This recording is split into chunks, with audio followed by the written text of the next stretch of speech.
So viewers, good morning to all. I am Dr. Nehal Sadhu and you are watching DNS Talk on Instagram Live. આજે આપણા guest છે doctor પ્રતિભા Dilip. Madam એ HOD છે critical care department of Zydus hospital અને critical care ના એક ખ્યાતનામ નિષ્ણાત તબીબ પણ છે જ. તો madam welcome to my unique talk show DNS Talk. Thank you Nehal bhai. Yes. It's my pleasure and privilege to be here. Yeah, thank you madam, thank you. Madam ખાસ કરીને જે કોરોનાનો કેર વર્તાઈ રહ્યો છે આખા વિશ્વ ઉપર, એમાં ભારત પણ બાકી નથી અને થર્ડ સ્ટેજની અંદર આપણે ગયા છીએ. હાલ તો કદાચ પીક લેવલ પણ કહી શકાય. તો આવા ટાઈમે જે રીતનું લોકડાઉન ભારત વાસીઓ પાડી રહ્યા છે અને એક્સટેન્ડેડ પણ 3 દિવસનું 15 દિવસનું લોકડાઉન થયું છે, લોકડાઉન 3 જેને કહી શકાય, તો એનાથી કેટલો ફાયદો થશે મેડમ ભારતને? આઈ થિંક લોકડાઉનના લીધે જ આપણે જે પરિસ્થિતિ અમેરિકાએ ફેસ કરી અને જે પરિસ્થિતિ ઇટલી અને સ્પેને ફેસ કરી એમાંથી બચી ગયા. એટલે lockdown in my opinion is a very wise move અને આપણે હજી જે બી સરકારે નિર્ણય લે એનું પૂરેપૂરું પાલન કરવું જોઈએ. Yes yes yes. થર્ડ સ્ટેજમાં આપણી જે પોપ્યુલેશનનું નંબર છે એને જોતા આપણે ત્યાં જો કેસીસ વધશે તો we will not have any way to control it. કે આપણી density of population itself is very high, એટલા માટે. Yes, it's very high. So lockdown એ ખરેખર સરકારે લીધેલો યોગ્ય નિર્ણય છે અને આ જ ટાઈમે બહુ જ સારો અને અત્યારે બહુ જ ઇફેક્ટિવ સ્ટેપ છે. એનો આપણે પૂરેપૂરો પાલન કરવો જોઈએ. Yes madam, yes. આ જ ટાઈમે અમેરિકા, ઇટલી, સ્પેનની વાત કરીએ તો કદાચ આવા ટાઈમે ઘણા બધા કેસ ઇન લેક્સ એમના કેસ થયેલા હતા. કારણ કે ભારતમાં કદાચ 50મો દિવસ કહી શકાય આજે, 50મો 52મો દિવસ, અને આપણે હજી બહુ ઓછા કેસ છે. એક્ટિવ કેસ તો કદાચ 27,000 આસપાસ જ છે. એટલે હજી આપણે 5 ફિગરમાં છીએ, 6ઠ્ઠી ફિગરમાં એન્ટર નથી થયા, જે બહુ જ ફોર્ચ્યુનેટ અને થઈશું પણ નહીં કદાચ આ જ રીતે ચાલશે. એવું ઈચ્છા રાખીએ કે આપણા બધાના સહકારથી ને બધાના પ્રયત્નોથી આપણે આ 5 ફિગરમાંથી 6ઠ્ઠી ફિગરમાં ના જઈએ. યસ મેડમ, આમ જે કોરોનાની વાત કરું તો આમાં આના સામાન્ય લક્ષણો કયા હોય છે જે અમારા વ્યુઅર્સ છે જે બધા એમના માટે એક ખાસ કહે છે કે ડિફરન્શિએટ કેવી રીતે કહેવાય? હાલ બધામાં પેનિક છે. ઘરેથી ઘણા લોકોના ફોન આવતા હોય છે કે સાહેબ શરદી થઈ ગઈ છે, કોરોના તો નહીં હોય ને, ગળું બગડ્યું છે, કોરોના નહીં હોય. તો સામાન્ય લક્ષણો ડિફરન્શિએટ કેવી રીતે કરી શકે? એટલે હવે તો લક્ષણો તો અમે એવું છે કે બહુ જ ઓવરલેપ છે, પણ મેઇનલી જે આપણી કોમન શરદી હોય એમાં નાકમાંથી બહુ જ સિક્રેશન્સ આવે, નાકનું બહેવું હોય, એ બધું આમાં બહુ નથી હોતું. ડ્રાય કોફ, ફીવર, હેડેક, આ બધા મેઇન લક્ષણો કહેવાય. પણ એવા બી ઘણા સિમ્ટમ્સ છે કે જેનાથી નોન રેસ્પિરેટરી સિમ્ટમ્સ પણ હોઈ શકે. જેમ કે કોઈકને સિવિયર પેટમાં દુખાવો અચાનકથી ઉપડે કે ડાયરિયા થાય, એવા પણ લક્ષણો ક્યારેક જોવા મળી રહ્યા છે. પણ 70 થી 80% દર્દીઓમાં માથાનું દુખવું, હેડેક અને કોફ, ડ્રાય કોફ અને શ્વાસ ચડવું એ હંમેશા નિશાની છે સિરિયસ સ્ટેજની. એટલે આ 3માંથી કોઈ બી સિમ્ટમ હોય તો, અને જો તમે એવા વિસ્તારમાં રહેતા હો કે જ્યાં કોરોનાના કેસીસ પકડાયા હોય કે તમારી એવી ટ્રાવેલિંગની હિસ્ટ્રી હોય. હવે ટ્રાવેલિંગ આઉટ ઓફ કન્ટ્રી જરૂરી નથી, ટ્રાવેલિંગ ઇનસાઇડ ધ કન્ટ્રી પણ તમે ક્યાંક ગયા હો કે તમે પબ્લિક લાઈફથી સંકળાયેલા હો, જેમ કે આપણે ડોક્ટર્સ છીએ, પોલીસ ખાતામાં છે, બીજા બધા કર્મચારીઓ જે છે જે લોકો પબ્લિક લાઈફથી સંકળાયેલા છે, તો એ લોકોમાં થોડી હાઈ ઇન્ડેક્સ ઓફ સસ્પિશન રાખવું જોઈએ. Right madam. હવે તો એવું થઈ ગયું છે ને કે અમદાવાદમાં રેડ ઝોન થી ગ્રીન ઝોન તરફ ગયા હો તો પણ એને હિસ્ટ્રી તરીકે લઈ શકાય. હા જી, બિલકુલ. એટલે અમે હવે જયારે પેશન્ટ આવે તો એમાં રેસિડેન્સને અને એના ટાઈપ ઓફ ઓક્યુપેશનને પણ સારી એવી ઇમ્પોર્ટન્સ આપીએ છીએ. ઘણી વાર એવું ફિક્સ કરીએ છીએ કે પેશન્ટો આવે કે ભાઈ આ તો કાકા ઘરેથી નીકળ્યા જ નથી, 6 મહિનાથી બહાર જ નથી નીકળ્યા, એટલે એમને ક્યાંથી કોરોના હોય? પણ લોકો એ નથી સમજતા કે ભાઈ એમની સાથે રહેનારા લોકો તો બહાર નીકળ્યા છે. હવે ઘણા બધા એલ્ડરલી પેશન્ટ્સ હોય જે ઘરે હોય, કોઈકને રિનલ ફેલિયર હોય કે કોઈને કોઈ બીજી માંદગી હોય કે ક્રોનિક ઓબ્સ્ટ્રક્ટિવ લંગ ડિઝીઝ હોય, એ લોકો બહુ બહાર ના નીકળતા હોય, પણ એમના પરિવારના બીજા લોકો નીકળતા હોય, એમના ઘરમાં લોકો આવવા જવર થતી હોય, તો એ હિસ્ટ્રી પણ અગત્યની છે કે પરિવારના લોકો કેટલું બહાર ગયા છે, કેટલા લોકો સાથે મળે છે, કેટલા લોકો સાથે કેટલું હેન્ડ હાઇજીન પાળવે છે, તો એ બધું અગત્યનું થઈ જાય છે. ખાલી પેશન્ટ પોતે બહાર ગયું છે કે નહીં એ અગત્યનું નથી. કારણ કે કોઈ લોકો ઘરમાં જે રહેતા હોય કેરિયર થઈને આવતા હોય. બિલકુલ બિલકુલ. કારણ કે 30 થી 35% લોકો એસિમ્પ્ટોમેટિક હોય છે અને જે કેરિયર સ્ટેટમાં હોય, એટલે એમને કોઈ કિસ્મનું સિમ્ટમ ના હોય, એટલે એમના માટે જેને સિમ્ટમ હોય એને આપણે આઇસોલેટ કરી શકીએ, પણ જે કેરિયર એસિમ્પ્ટોમેટિક હોય એના માટે ઇન્ડેક્સ ઓફ સસ્પિશન બી બહુ નથી હોતો. એટલે જ સોશિયલ ડિસ્ટન્સિંગ જે કે છે એ સૌથી ઇમ્પોર્ટન્ટ મૂવ એ જ છે કે સોશિયલ ડિસ્ટન્સિંગ રહે. Yes yes. જે વ્યુઅર 1918 માં બી એ જ હતું. 1918 માં બી આ જ દવા હતી જયારે ઇન્ફ્લુએન્ઝાનું પેન્ડેમિક થયું હતું, ત્યારે પણ એના social distancing was the only thing available, અને આજે ઓલમોસ્ટ 100 years પછી પણ એ જ દવા અવેલેબલ છે અત્યારે. જે વ્યુઅર જોઈ રહ્યા છે એ બધાનું હું ફરીથી એકવાર સ્વાગત કરી દઉં. પુનિત કુમાર, ધનંજય, હર્ષ, ખાસ કરીને Ankita Patel, doctor Kiran Patel is a microbiologist, good friend of mind, અને Ankita is a very good yoga teacher. So madam, ખાસ કરીને આ કેરિયર સ્ટેજની આપણે જે વાત કરી રહ્યા છીએ, એટલે ઘરની અંદર જે લોકો વૃદ્ધ છે, જે વડીલ છે, એમને ખરેખર આ હજી એકાદ મહિનો આઇસોલેટ જ રાખવા જોઈએ. જો કોઈ વ્યક્તિ ટ્રાવેલિંગ કરતું હોય અથવા તો જે કોઈ વ્યક્તિ ખાસ કરીને ઘરની બહાર નીકળતા હોય, જે લોકો વર્કિંગ વાળા છે, દાખલા તરીકે પોલીસ કર્મી છે, આપણે ડોક્ટર્સ છીએ, કે જે લોકો સરકારી કર્મચારીઓ છે, બેંક અધિકારી છે, રિપોર્ટર્સ છે, આ બધાના જે મધર ફાધર છે, જે એલ્ડરલી છે, એમને શું સલાહ આપશો મેડમ, ખાસ કરીને એમના ઘરમાં? એટલે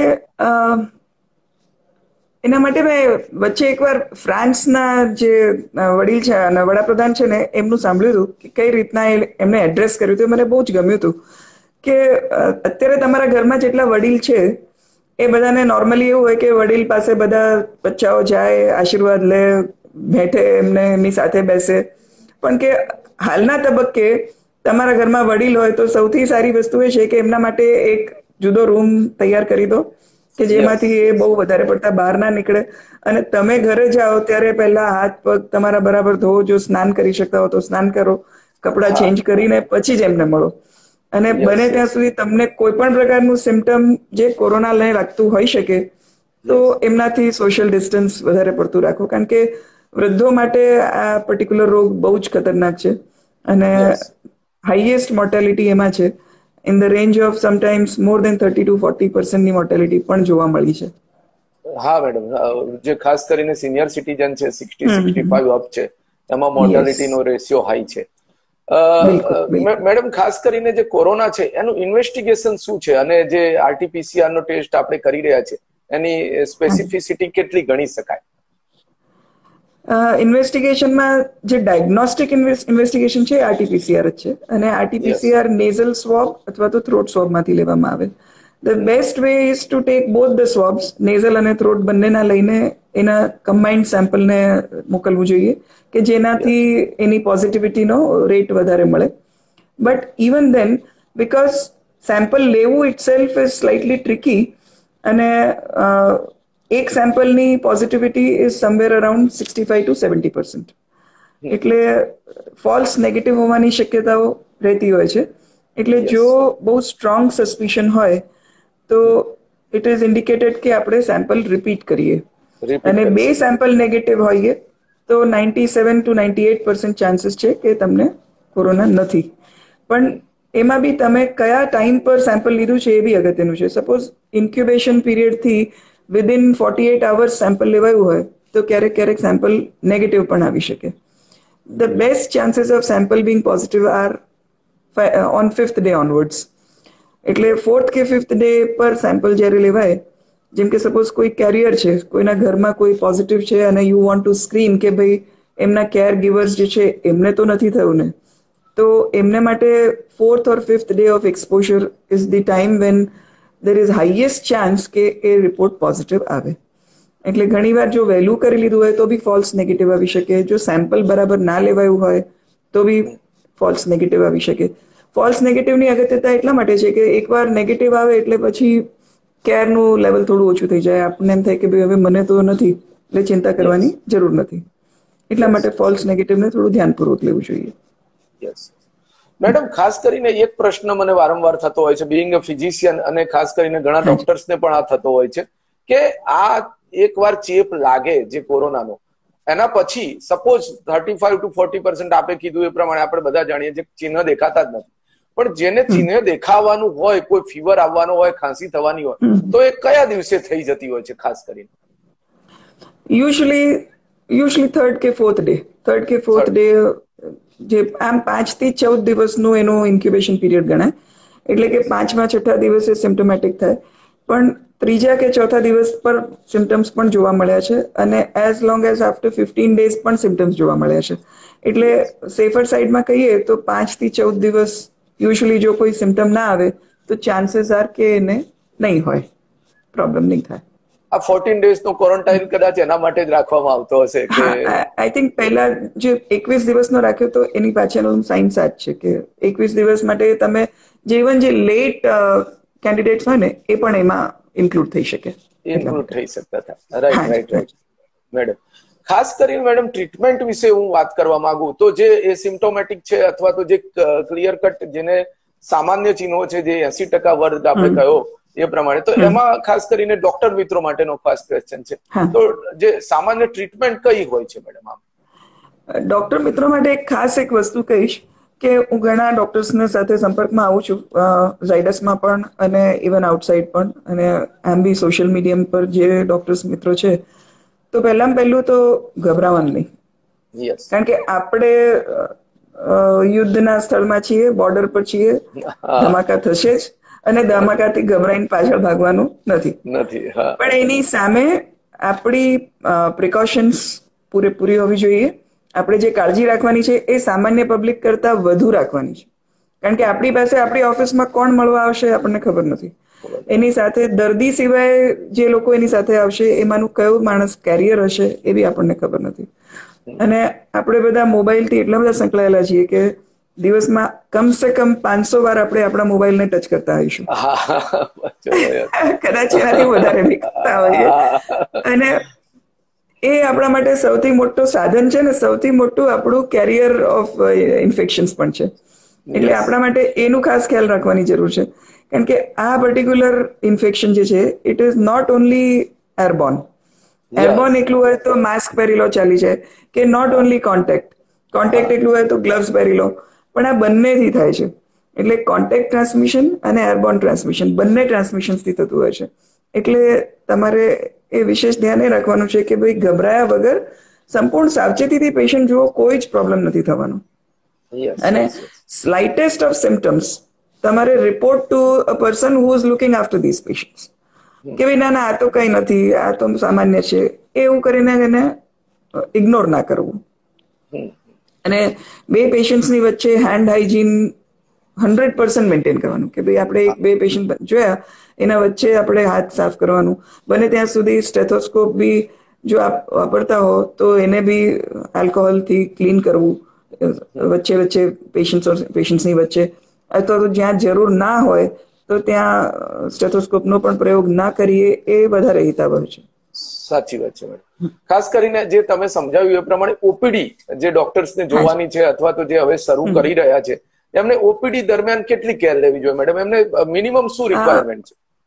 ઓપીડીમાં છે ને સૌથી મોટી પ્રોબ્લેમ શું થાય છે કે જે પેશન્ટો, જેમ નેહલભાઈ તમારા બી બહાર લાઈન લાગતી હશે આઈ એમ શ્યોર, જે બધા બિઝી ફિઝિશિયન્સ છે અને બિઝી જનરલ પ્રેક્ટિશનર્સ છે, એમના ત્યાં 20 પેશન્ટ 30 પેશન્ટ બહુ સામાન્ય વસ્તુ છે, આપણે ટેવાયેલા છીએ. ને આપણને એમ થોડીક ઠંડક પણ થાય કે બહાર આટલો માહોલ ભરેલો છે જોઈને ડોક્ટર તરીકે. પણ હવે એમાં આઈ થિંક થોડું આપણે એટીટ્યુડ બદલવાની જરૂર છે. મારું એવું માનવું છે કે જો આપ 3 કલાક ઓપીડી કરવા માંગતા હો તો 3 કલાકની જગ્યાએ ભલે 4 કલાક કરો, પણ દરેક કલાકમાં તમે 5 પેશન્ટ કે 4 પેશન્ટથી વધારે અપોઇન્ટમેન્ટ ના આપો. પહેલું એક એવું વિચારું. અને બીજું કે જે તમારું સીટિંગ એરિયા છે એમાં એટલીસ્ટ 3 થી 4 ફૂટનો ગેપ રહે બે પેશન્ટોની વચ્ચે, અને દરેક પેશન્ટ એક 3-ply માસ્ક પહેરે. 3-ply mask, simple 3-ply mask is sufficient. એટલે એનાથી શું થાય કે જે લાર્જર ડ્રોપલેટ્સ છે એ સ્પ્રેડ ના થાય. લાર્જર ડ્રોપલેટ્સ શું છે કે આપણે વાત કરતા હોઈએ એમાં પણ સ્પ્રેડ થતા હોય, ખાંસી ખાવી જરૂરી નથી. એટલે એ લાર્જર ડ્રોપલેટ્સ થી પણ કોરોના સ્પ્રેડ થતું હોય. એટલે એક સિમ્પલ માસ્ક દરેક પેશન્ટ પહેરે, તમારો ઓપીડી નો સ્ટાફ પહેરે. ઓપીડી નો સ્ટાફ તો જો પેશન્ટના ડાયરેક્ટ કોન્ટેક્ટમાં આવતું હોય તો એને પીપીઈ પહેરે વધારે સારું. આપ ફિઝિશિયન તરીકે બેઠા હો કે જનરલ પ્રેક્ટિશનર તરીકે બેઠા હો કે સબ સ્પેશિયલિસ્ટ તરીકે બેઠા હો, એક પીપીઈ પહેરીને બેસો, માસ્ક પહેરીને બેસો, અને પ્રેફરેબલી હાથમાં ડબલ પેર ઓફ ગ્લવ્સ પહેરો. હા, ડબલ પેર ઓફ ગ્લવ્સ એટલા માટે કહું છું કે વારે વાર કદાચ હાથ ધોવા ઉભા થવું અઘરું પડી શકે. એટલે જ્યારે એક પેશન્ટને જોયું છે તો એ જોયા પછી એ પેર ઓફ ગ્લવ્સ કાઢી નાખો અને બીજા પેર ઓફ ગ્લવ્સ પહેરો. 2 પેર ઓફ ગ્લવ્સ હોય તો શું થાય કે તમારું શરીર કન્ટેમિનેટ નહીં થાય અને જે પહેલું પ્રીવિયસ પેશન્ટ જોયું છે એનું કન્ટેમિનેશન બીજા પેશન્ટને નહીં લાગે. જ્યારે તમે ઓપીડી પતાવી દો એ વખતે તમારું જે પહેલું અંદરનું ગ્લવ જે છે, જે મોટું ગ્લવ છે, એ પણ તમે કાઢી નાખો, હેન્ડ વોશ કરો અને you can take off your PPE. પણ એક વસ્તુ હું જોઉં છું કે મોટા ભાગના જે પીપીઈ પહેરીને ડોક્ટર્સ ફરતા હોય છે એ લોકો ઓપીડી માંથી નીકળીને ઘણી બધી એરિયાઝમાં જતા હોય, વોર્ડમાં બી જતા હોય એ જ કપડા સાથે, પછી કેન્ટીનમાં પણ ફરી જાય કે નીચે બીજે બધે બી પહોંચે. તો એ આઈ થિંક ટાળવું જોઈએ. પીપીઈ જે તમે પહેર્યું હોય અને એક સેશન માટે એક પીપીઈ ને તમે ડેઝિગ્નેટ કરી દો, એ જ્યારે તમે સેશન પતાવો તો પછી that should be discarded. This is my opinion. You can even use autoclavable PPE in your own clinic. તમારા ક્લિનિકમાં તમે ઓટોક્લેવેબલ બી પહેરી શકો છો, જેનાથી કોસ્ટ પણ ઓછી થાય અને ડિસ્પોઝેબલ પીપીઈની આગળ જતા શોર્ટેજ પડવાની છે. એટલે એ શોર્ટેજમાં તમે તમારો ભાગ ભજવી રહ્યા છો જો તમે ઓટોક્લેવેબલ પહેરતા હો તો. એ પણ એક કરી શકાય એવી વસ્તુ છે. N95 માસ્ક છે મેડમ, જે આપણે હેલ્થ કેર વર્કર્સ, ડોક્ટર્સ બધા પહેરતા હોય છે, એ રીયુઝ કરી શકાય અથવા તો કેટલા સમય એને કરવું જોઈએ? હવે આજથી 3 મહિના પહેલા આનો જવાબ હતો સ્ટ્રિક્ટલી નો, કે ભાઈ N95 એ 6 કલાકની અંદર એની કેપેબિલિટી પૂરી થઈ જાય એટલે you are suppose two discard it.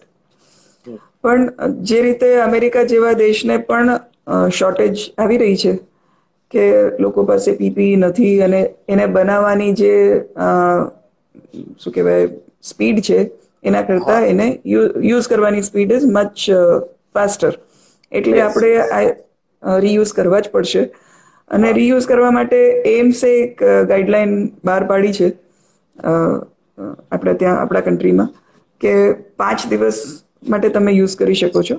6 કલાક તમે યુઝ કર્યા પછી એ પીપી N95 માસ્કને તમે તડકામાં મૂકી શકો 24 કલાક માટે. જેટલો સમય 6-8 કલાક તડકો મળતો હોય, આપણા દેશમાં તો તડકાની શોર્ટેજ બહુ નથી, અને એને તમે અલગ એક કવરમાં મૂકી દો, 5મા દિવસે યુ કેન રીયુઝ ઇટ.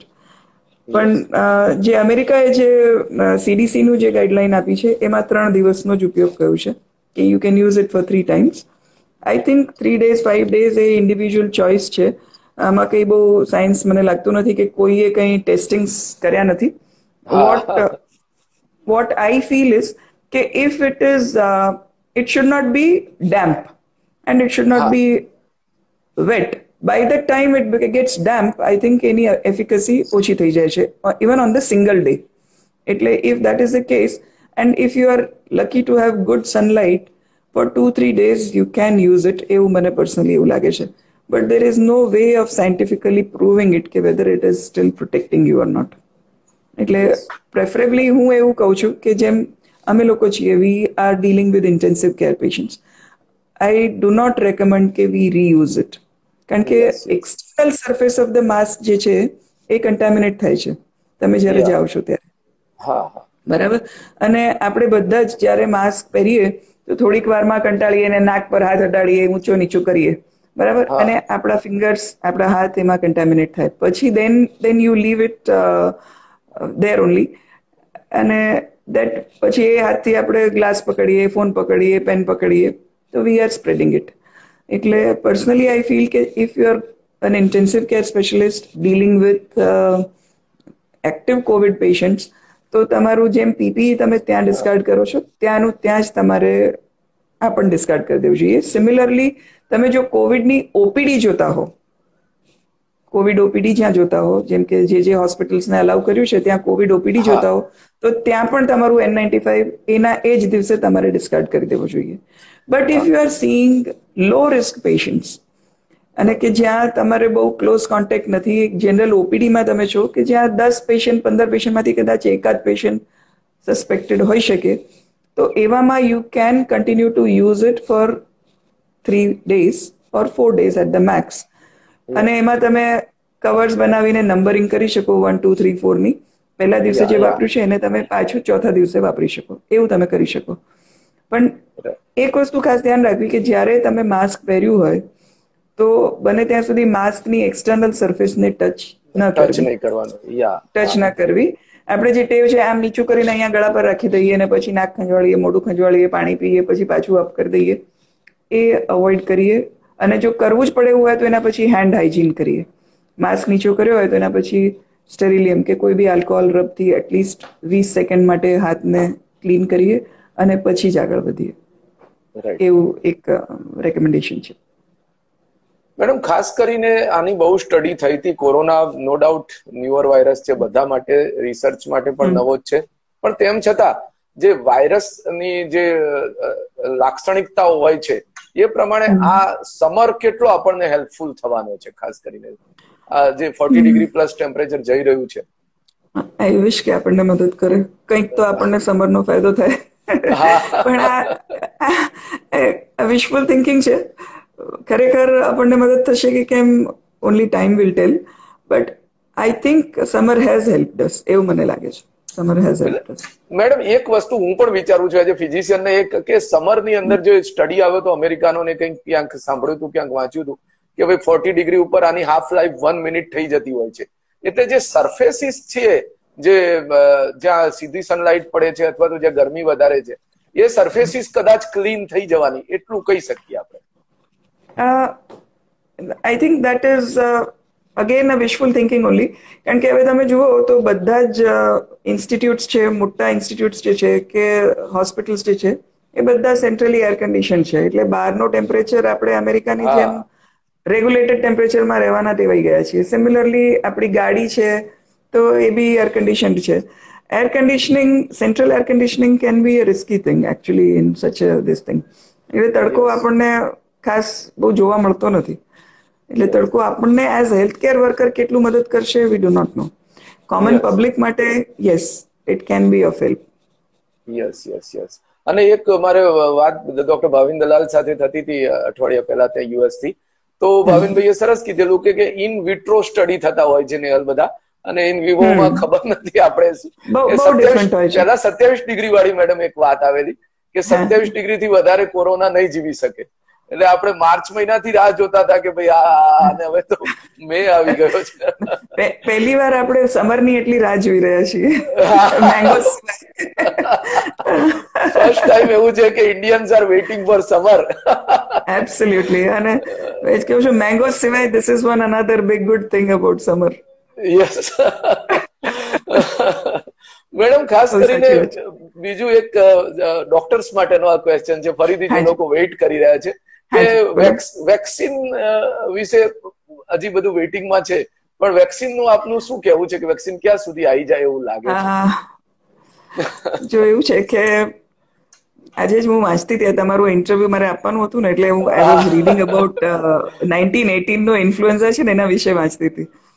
તો 1918 નો જે ઇન્ફ્લુએન્ઝા આવેલો, જે સ્પેનિશ ફ્લુ જે આવ્યું હતું, એના માટે વેક્સિન તૈયાર થયો 1945માં. એટલે તમે સમજી શકો છો. પણ લકીલી હવે આટલા બધા વર્ષો નહીં પણ મહિનાઓમાં કદાચ થઈ જવું જોઈએ. આઈ થિંક 1 કે 2 વર્ષમાં ગુડ વેક્સિન શુડ કમ. પણ એક જસ્ટ ધ્યાન દોરવા માંગુ છું કે વેક્સિનની છે ને એક બહુ લિમિટેશન છે. હવે તમે જુઓ તો સ્વાઇન ફ્લુ છે, જેમ કે ઇન્ફ્લુએન્ઝા જે છે સ્વાઇન ફ્લુ, એની વેક્સિનની efficacy is not more than 30 to 40%. એટલે even if you have taken the vaccine, એને ખરેખર તમને બચાવશે કે કેમ એ બહુ ક્વેશ્ચનેબલ હોય છે. છતાં બી આપણે બેનિફિટ ઓફ ડાઉટ લઈને લેવામાં કંઈ નુકસાન નથી હોતું. I think the same thing is going to happen with corona also. કારણ કે એવી ફૂલ પ્રૂફ વેક્સિન આવશે નહીં. અને this virus, or practically every virus, એમાં એક અમેઝિંગ કેપેબિલિટી હોય છે of adapting to new situation. તમે જુઓ તો જે ચાઇનામાં જે સ્ટ્રેન સ્ટાર્ટ થઈ એના પછી 3 થી 4 મ્યુટેશન્સ આવી ગયા છે, અને within a span of 3 to 4 years. એટલે તમે જે વેક્સિન બનાવો તો એમાં કાં તો એવું કોમ્પોનન્ટ હોવું જોઈએ કે which is common to all the strains and which is not likely to change, or it should encompass all the available strains, thinking that it will not further mutate. Again, this is a wishful thinking that this will not mutate further. So vaccine will probably give us એક mental support આપશે કે ભાઈ મેં vaccine લઈ લીધેલો છે, એટલે હવે મને બીક ઓછી થઈ ગઈ. પણ મને પર્સનલી એવું નથી લાગતું કે vaccine will really have such a great effect. જેમ સ્મોલ પોક્સમાં વેક્સિન હેલ્પ અસ, એવી રીતના આઈ ડોન્ટ થિંક કે વેક્સિન, કોરોનાનું વેક્સિન એટલું ઇફેક્ટિવ આવશે. I may be wrong because nobody knows about it, but looking from other respiratory tract infections, I am telling this, કે તમે જુઓ તો આમ બી ઇન્ફ્લુએન્ઝાની વેક્સિન તમારે દર વર્ષે રિપીટ કરવાની આવે, અને તમે જે લો છો એ ગયા વર્ષની સ્ટ્રેનનું વેક્સિન છે, બીકોઝ આ વર્ષની સ્ટ્રેન તો હજી આવી જ નથી, એટલે who knows કે આ વર્ષે એ જ સ્ટ્રેન આવશે. એટલે તમને કેટલો બેનિફિટ થશે, it is a very very questionable thing. But still for masses I think, અને ફોર હાઈ રિસ્ક ગ્રુપ જેમ કે એલ્ડરલી છે, ડાયાબિટિક્સ છે, those who are having COPD, it's worthwhile taking a vaccine, but I think it will still take at least 1.5 to 2 years. This is my gut feeling. Yes. Madam, ખાસ કરીને આપણી speciality થી થોડો જુદો જ ક્વેશ્ચન પૂછી રહ્યો છું કે ખાસ કરીને જે પ્રિવેન્શન માટે ઇમ્યુનિટી બુસ્ટઅપ ની વાતો થઈ રહી છે, અને ઇમ્યુનિટી બુસ્ટઅપ હોય, નો ડાઉટ એનાથી ફાયદો જ થતો હોય છે, કે જે આયુષ મંત્રાલય પણ કહી રહ્યું છે, અને એમાં ઉકાળા છે, ઘરગથ્થુ ઉપચાર છે, ખરેખર એનો કેટલો બેનિફિટ રહેતો હોય છે madam? I don't know, actually general wellbeing માટે યસ. ઇનફેક્ટ મારી દીકરી અત્યારે ન્યુયોર્કમાં છે, અને she is working in a covid hospital, MD second year કરી રહી છે. પોતાને એને પણ કોવિડ થયેલું. એને પણ મેં કહ્યું કે ભાઈ સવારે તારે દૂધ ને હળદર તો રોજ લેવાનું છે. મારો દીકરો બી અત્યારે યુએસમાં છે અને દૂર છે મારાથી, એને બી એટલું કહ્યું છે કે રોજ દૂધ ને હળદર લેવાનું. આઈ થિંક જનરલ રેઝિસ્ટન્સ તમારું ઇમ્પ્રુવ કરે, અને હળદર હેઝ પ્રોફિલેક્ટિક અને એન્ટીવાયરલ પ્રોપર્ટીઝ ઓલ્સો. એ પોઈન્ટ ઓફ વ્યૂથી એ મદદ કરે, અને જનરલ તમારી રોગ પ્રતિકારક શક્તિ વધારે. પણ તમે જો ટેકનિકલી વાત કરો મને, તો એક્સેસિવ રોગ પ્રતિકારક શક્તિ is again not good, because કોરોનામાં કે કોઈ બી ઇન્ફેક્શનમાં તમે જુઓ તો એક onslaught is by the disease, અને બીજો onslaught is by your immunity. તો એક્સેસિવ ઓવરવેલ્મિંગ ઇમ્યુન રિસ્પોન્સ જે થાય એનાથી પણ નુકસાન થતું હોય છે. બટ આઈ ડોન્ટ થિંક કે આ પ્રકારની જે ઘરગથ્થુ ઉપચાર છે એનાથી એવો કોઈ નુકસાન થવાનું હોય. If at all they can improve our general well-being and probably will help us in getting better. So I think આપણે એમની એને ડેફિનેટલી ફોલો કરવું જોઈએ. પણ એ લીધું છે એટલે આપણે બચી જ જઈશું એવું ના માનવું જોઈએ. You have to be realistic. ખ્યાલ ને કે ભાઈ હું તો રોજ ઉકાળો પીવું છું એટલે મને કશું જ નહીં થાય, મારે કઈ પીપીઈ ની જરૂર નથી, કે મારે કોઈ માસ્ક ની જરૂર નથી, કે મારે કોઈ હાથ ધોવાની જરૂર નથી. આવું ના હોવું જોઈએ. બરોબર છે. સેન્સ ઓફ સિક્યોરિટી ના હોવું જોઈએ. સપોર્ટિવ તરીકે બંને વસ્તુઓ રાખવી. એબ્સોલ્યુટલી. અને સી પહેલા એવું કહેતા હતા, I remember till last year, કે ભાઈ what is the treatment for cold? તો if you treat it, it takes 7 days. If you don't treat it, it takes 1 week. બરાબર? Plenty of warm fluids and rest. That is the only treatment. This is what all the English books used to say. તમે કોઈ બી non medical English books પણ વાંચશો ને તો એવું જ કહેશે કે ભાઈ વોર્મ ફ્લુઇડ્સ, ચોપડી હાથમાં લઈને બેસો અને રિલેક્સ કરો. So that is even today the treatment remains the same. But it is basically જે તમે વોર્મ લિક્વિડ્સ લો છો એનાથી થોડું બ્રોન્કો ડાયલેટેશન થાય, થોડું થ્રોટમાં સારું લાગે, અને જે રેસ્પિરેટરી સિમ્ટમ્સ છે એ થોડા ઓછા થાય. પણ બાકી એનાથી કોઈ ખરેખર એન્ટીવાયરલ ઇફેક્ટ થતી હશે કે કેમ, I am not so sure of it. Madam, but physical wellbeing પણ બહુ અગત્યનું છે ને. Feeling of wellbeing is also very important. Yes madam, એક બીજો બધાને મૂંઝવતો પાછો પ્રેક્ટિશનર્સ માટેનો ક્વેશ્ચન લઈને આવ્યો છું કે હાઇડ્રોક્સીક્લોરોક્વિન એઝ એ પ્રોફાઇલેક્ટિક જે ફિઝિશિયન સર્જન જે પ્રેક્ટિસ કરી રહ્યા છો એમને લેવી જોઈએ કે નહીં લેવી જોઈએ? મેં નથી લીધી. યસ મેં આપે જવાબ આપી દીધો કે હું પેશન્ટો જોઉં છું છતાં બી મેં નથી લીધી. કારણ કે એનો આઈ ટેલ યુ વન થિંગ કે ICMR ગાઈડલાઈન આપી છે કે પ્રોફિલેક્સિસ માટે લેવાય, બટ વિથ ધ એડેન્ડમ આપી છે કે if you are exposed to a covid patient or if you are nursing a covid patient at home, if you are exposed માં ક્યારે કે તમે અનપ્રોટેક્ટેડ એક્સપોઝ થયા છો તો, હા right right, not otherwise, because hydroxychloroquine it has a immunosuppressant effect, અને immunosuppressant effect unless you are suffering from the disease, I don't think it is an advisable thing.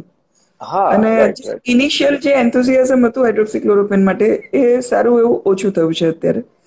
તો માઇલ્ડ કેસીસમાં if you are a proven case, mild to moderate case, એટલે કે class A અને class B સુધી as therapeutic agent હાઇડ્રોક્સીક્લોરોક્વિનનો role છે, but as prophylactic નથી.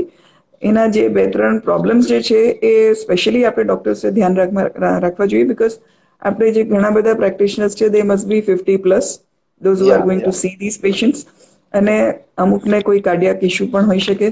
અને જે રેકમેન્ડેડ ડોઝ છે 400 milligram twice a day on day 1, તો આટલા હાઈ ડોઝમાં QTC prolongation is a problem, અને it can cause serious arrhythmias. અને એની સાથે એઝિથ્રોમાઇસિન લો તો એ હજી વધારે QTC પ્રોલોંગેશન કરી શકે અને સડન કાર્ડિયાક ડેથના ઇન્સ્ટન્સીસ જોવા મળ્યા છે. તો આઈ થિંક એકદમ ગભરાઈને હાઇડ્રોક્સીક્લોરોક્વિન લેવાની જરૂરિયાત નથી. બીજું, રેરલી G6PD ડેફિશિયન્ટ હો તો બી આ પ્રોબ્લેમ થઈ શકે.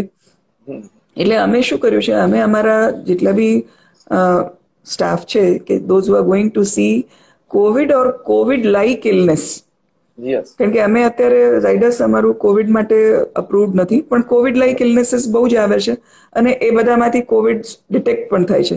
એટલે બધા જ ડોક્ટર્સનું અમે લોકોએ G6PD ટેસ્ટ કરાવી રાખ્યો છે, ECG પણ કરાવી રાખ્યું છે, એક બેઝલાઇન. જો અમારે એમને આપવાની જરૂરિયાત આવે, એ બી કયા પેશન્ટોને કે જેમને કોઈ સિમ્ટમ થાય એમને જ અમે રેકમેન્ડ કરીએ છીએ, નોટ ખાલી તમારું એક્સપોઝર છે તો એને કરીએ નહીં. કારણ કે આઈ બિલીવ કે if you have taken Warne your PPE વેલ, તો તમારે એવી ગભરાવાની જરૂર નથી. PPE તમે પહેર્યું છે તો ઇટ વિલ પ્રોટેક્ટ યુ. એનાથી ગભરાઈને આપણે હાઇડ્રોક્સીક્લોરોક્વિન લઈ લઈએ અને પછી બેસીએ, એ જરૂરિયાત નથી. એવું ગભરાવાની જરૂર નથી. સાવચેત રહેવાની જરૂર છે, ગભરાવાની જરૂર નથી. Be careful. જે આપણે ઓપીડી જોઈ રહ્યા છીએ એમાં ખાસ સાવચેતી, કે ભાઈ એમાં સાવચેતી બહુ જ, ઓપીડીમાં વિશેષ સાવચેતીની જરૂર છે.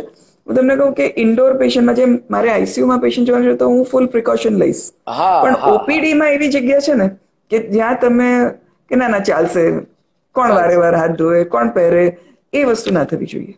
કારણ કે કોરોના જે છે ICUમાં OPD થઈને જ જતો હોય છે, એટલા માટે OPD ને ધ્યાન રાખવું ખૂબ જરૂરી હોય છે. ખાસ કરીને મેડમ, ખાસ કરીને થોડો પર્સનલાઇઝ કે લોકડાઉન ચાલી રહ્યું છે, બધા પોતપોતાની રીતે એન્જોય કરી રહ્યા છે. કોઈ બુક્સ વાંચી રહ્યું છે, કોઈ મૂવી એન્જોય કરી રહ્યું છે ઘરમાં, એટલે કે કોઈ યોગા કરી રહ્યું છે, કોઈ કમ્પ્લીટ રેસ્ટ કરી રહ્યું છે. મેડમ, આપ શું કરી રહ્યા છો? આપની હોબી શું છે? આપના તો લોકડાઉન નથી જ, જો કે આપ તો વર્ક કરો છો, પણ તેમ છતાં ઘણી બધી 15 મિનિટમાં બને એવી રેસીપી શીખી ગઈ છું. કેમ કે સવારનું લંચ બનાવીને નીકળવું એમાં 25 મિનિટથી વધારે સમય નથી આપી શકાતું, અને સાંજે અડધા કલાકમાં બને એવું. એટલે ઘણી બધી એવી રેસીપી શીખીશું, ઘણા બધા મૂવીઝ જોઈ પડ્યા, અને I have a handsome dog with me, એટલે જર્મન શેપર્ડ છે, એની સાથે ચાલુ છું, અને ક્વોલિટી ટાઈમ મારા હસબન્ડ સાથે અને ફાધર સાથે સ્પેન્ડ કરું છું. Yes, besides treating patients. અમે લોકો મેડમ, અમારી બેચમાં ડોક્ટર્સ, અમારી 93 વિજય મેડિકલ બેચ એક સરસ વિડીયો બનાવ્યો હતો, જો લોકોને થોડું એન્કરેજ કરવા. આપે પણ જોયો હશે, અને બહુ સરસ ફેમસ થયેલો. એટલે આ બધા આવી કંઈક ને કંઈક એક્ટિવિટી બધા કરતા હોય છે. બહુ સારી વાત છે. પણ મેડમ, એકચ્યુઅલી લોકડાઉન એ છે ને અંતર્મુખી થવા માટેનું છે. બહિર્મુખી તો છીએ અત્યાર સુધી, પણ અંતર્મુખી થવા માટે બહુ સારી ઓપોર્ચ્યુનિટી છે. બધાને વિપસ્યના કરાવી દીધી છે. એટલે આ ન ભૂતો ન ભવિષ્યથી જેવી વાત છે. ગઈકાલે જ ડોક્ટર કિરીટ પરમાર અમારા મિત્ર એચઓડી યુએસથી હતા, જોઈન કરેલા. કિરીટભાઈ બહુ સરસ વાક્ય કર્યું હતું કે ન ભૂતો ન ભવિષ્યથી, આ કદી આવ્યું છે અને આવશે નહીં, એટલે કે આને આપણા જિંદગીમાં તો કદાચ વી વિશ કે આ છેલ્લું જ આવે, પરિવાર ના આવે આવું. હા, પેન્ડેમિક આવે 100 વર્ષે આવે છે. બિલકુલ બિલકુલ. મેડમ, આપ મારી સાથે ડીએનએસ ટોક શો ની સાથે સરસ વાતો કરી, ખૂબ ઝીણવટપૂર્વક વાતો કરી, જનરલ માણસો માટે અને ડોક્ટર મિત્રોને પણ ઘણી સરસ ટિપ્સ આપી. મેડમ, ખૂબ ખૂબ આભાર. અને હું મારા પ્રભુને પ્રાર્થના કરીશ કે આપ તો કોવિડના જોઈ રહ્યા છો અને નજીકથી જોઈ રહ્યા છો, આપનું હેલ્થ એ જ રીતે જળવાઈ રહે. Thank you so much Neelbhai, it is pleasure to be here. અને રૂબરૂ તો ઘણી વાર મળીએ છીએ, પણ આવી રીતે પહેલી વાર મળ્યા એનો ખૂબ આનંદ થયો. મેડમ, આ મારી હોબી છે અને લોકડાઉનમાં હું આ મારી હોબી ડેવલપ કરી રહ્યો છું.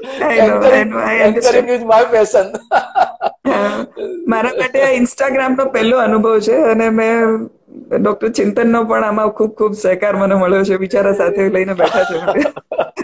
મેડમ, ખાસ કહી દઉં તો ધ્વનિત ગઈકાલે લાઈવ હતો ત્યારે ધ્વનિતે ખાસ બહુ સરસ વાત કરી હતી કે જય વસાવડાને પહેલી વાર ઇન્સ્ટાગ્રામ પર લાવવાનો હક મને છે અને હું આ વાત કાયમ કહીશ. હું એમ કહીશ કે ડોક્ટર પ્રતિભાબેન ઇન્સ્ટાગ્રામ પર હું લાવું છું. પણ બહુ સરસ વાતો કરી મેડમ, આપની વાતો અને બધાને ખરેખર ઘણી ગાઈડલાઇન્સ મળી છે આજે.